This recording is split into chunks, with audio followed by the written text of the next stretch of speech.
अगर ये मैसेज, ये शब्द आज आप तक पहुंचे हैं ना, तो इसे सिर्फ एक इत्तेफाक मत समझिए।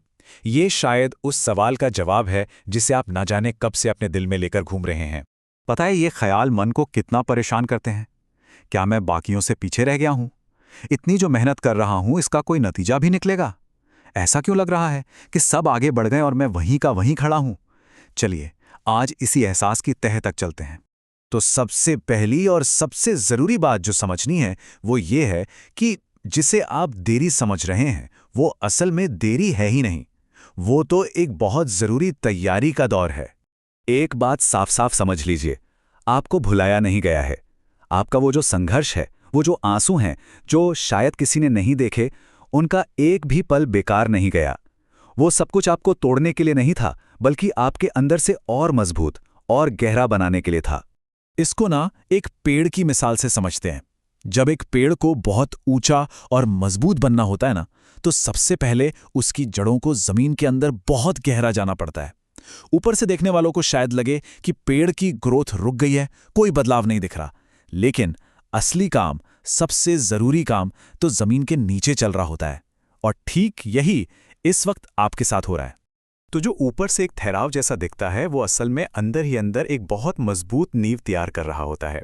आपकी ज़िंदगी में भी अभी वही दौर चल रहा है। आपको लग रहा है कि ग्रोथ धीमी है, लेकिन सच तो ये है कि आपकी नींव को आने वाले वक्त के लिए चट्टान जैसा मजबूत बनाया जा रहा है।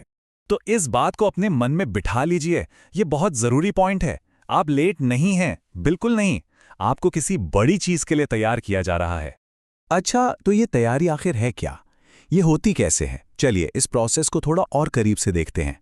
ये टूटना नहीं है, ये बदलना है। मुझे पता है ये जो बीच का दौर होता है ना, बड़ा अजीब सा लगता है। ऐसा लगता है जैसे हम पुराने वाले भी नहीं रहे और नए अभी तक पूरी तरह बने नहीं हैं। ये कन्फ्यूजन वाला फेज है। लेकिन याद रखिए, ये बर्बादी नहीं है, ये बदलाव है।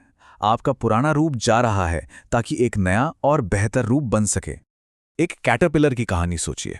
जब वो तितली बनने वाला होता है तो एक खोल के अंदर उसका पूरा शरीर पूरी तरह से घुल जाता है। बाहर से देखे तो लगता है कि सब खत्म हो गया, ये तो अंत है। लेकिन उसी के अंदर एक नया खूबसूरत जीवन, एक नया डिजाइन तैयार हो रहा होता है। और बिल्कुल यही आपके साथ हो रहा है। आपको लग रहा है कि आप टूट रहे हैं, बिखर रहे हैं, पर सच तो ये है कि आप एक नए बेहतर रूप में ढल रहे हैं। आप विकसित हो रहे हैं। लेकिन इस पूरे सफर में, इस बदलाव के रास्ते में सबसे बड़ी रुकावट क्या है? क्या वो बाहर के हालात हैं? नहीं, वो एक अंदर की आवाज है। आपका सबसे बड़ा दुश्मन आपकी सिचुएशन नहीं है। आपका सबसे बड़ा दुश्मन वो आपके अंदर का डर है। वो आवाज जो धीरे से कहती है, क्या होगा अगर मैं काबिल नहीं निकला? क्या होगा अगर सब गलत हो गया तो? समझे, डर क्या है? डर बस एक कहानी है। एक ऐसी कहानी जो हमारा दिमाग भविष्य के बारे में बनाता है, उन चीजों के बारे में जो अभी हुई भी नहीं है। और डर का ठीक उल्टा है विश्वास, फेथ। विश्वास आपको भविष्य की चिंता से निकालकर आज के पल में, प्रेजेंट मोमेंट में ताकत देता है। ये आपको अभी इसी पल में वो करने की हिम्मत देता है जो आपके कंट्रोल में है। और असली जादू, असली चमत्कार तब शुरू होता है जब आप अपने ही दिमाग की उन डरावनी कहानियों के खिलाफ खड़े होते हैं और कहते हैं, बस अब मैं रुकूंगा नहीं। और ये बात हमें इस सफर के सबसे जरूरी पड़ाव पर ले आती है, आपका सफर और आपका अपना समय। देखिए, खुद की तुलना दूसरों से करना अपने खुद के अनोखे सफर की बेइज्जती करने जैसा है। हर किसी का अपना टाइम है, अपना रास्ता है। जरा सोचिए, अगर दुनिया में हर फूल एक ही समय पर खिलता तो दुनिया कितनी बोरिंग होती। सबका अपना अपना वक्त है। और हाँ, एक और चीज, वो चीजें जो आपको नहीं मिली, वो लोग जो आपकी जिंदगी से चले गए, वो प्लान्स जो फेल हो गए, वो सब रिजेक्शन नहीं था, वो रीडायरेक्शन था। किस्मत आपको सही रास्ते पर ला रही थी ताकि आप गलत जगह, गलत लोगों के साथ फंसे ना रह जाएं। तो अब करना क्या है?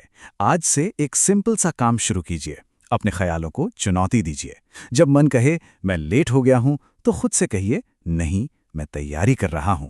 जब वो कहे मैं टूट गया हूं, तो खुद से कहिए, नहीं, मैं बदल रहा हूं। और जब वो कहे सब खत्म हो गया, तो खुद को बताइए, नहीं, ये तो बस शुरुआत है। बस इस एक विचार को हमेशा अपने साथ रखिए। आप लेट नहीं हैं, आपको तैयार किया जा रहा है। और यकीन मानिए, जब आप तैयार हो जाएंगे और पीछे मुड़कर देखेंगे ना, तो आप समझेंगे कि ये हर मुश्किल, हर इंतज़ार आपको हीला बनाने के लिए था। चलते रहिए।